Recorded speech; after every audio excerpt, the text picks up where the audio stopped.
and you have to be unafraid to ask for that kind of help.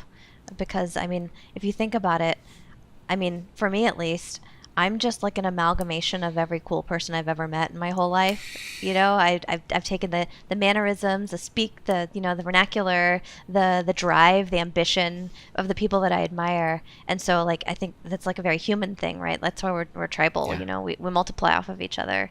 And Mm-hmm. for whatever reason, we get that pride that stands in the way, and we're terrified to ask. And man, if anything, if I could tell myself anything, it'd be, man, ask for help, ask for a mentor. Yeah. Go straight up to Jeff Kaplan and say, hey man, I'm Yeah. new at this and I don't know if I want this. Can you help me? Because now I know he doesn't have sharp claws and dripping fangs. He actually would have helped me. And so, Yeah. Mm-hmm. but yeah, so then I guess I graduated out of that. I got promoted to mid-level, and then the mindset kind of changes. At least mine did, because then I felt I had shipped enough content.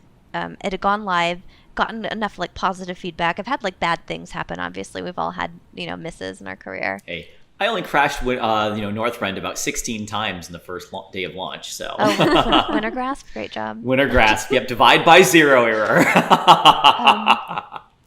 But then the question wasn't like, can I do it? Whenever I got to mid-level, it was like, do I have time to do it? Because at that point, one of the ways that I overcame my imposter syndrome was, one, I decided if I wasn't going to be the smartest designer in the room because I don't know everything about game design, I was going to become the best implementer. I'm going to learn everything about the tool. People who have been working there for 10 years are going to come and ask for me for help.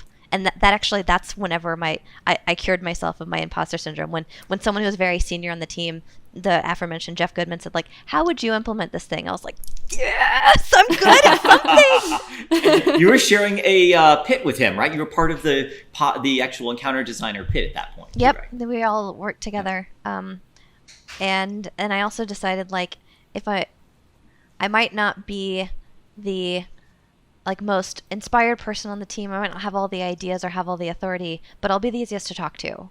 And so if you have a good idea, you can bounce it off of me, and I'll kind of like absorb that, just by being like an open and receptive human. I gained so much. But because I had the power, so like at this point, I can do anything, right? Like the tool bends to my will. If it was like the Unreal Engine, I saw this video where someone like remade Diablo in 7 days in the Unreal Engine. I was like, that's kind of the level of proficiency that I had with the tool. And so I felt like Wow. I was unstoppable. It was just a question of how much time do I have? Can I do something?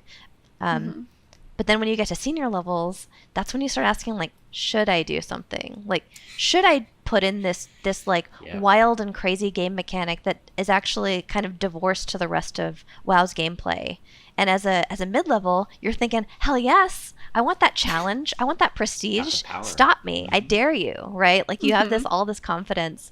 But then with that confidence and with failing a lot, you get the wisdom of saying, like, maybe I can, but I shouldn't, What is it? It says like science never asked.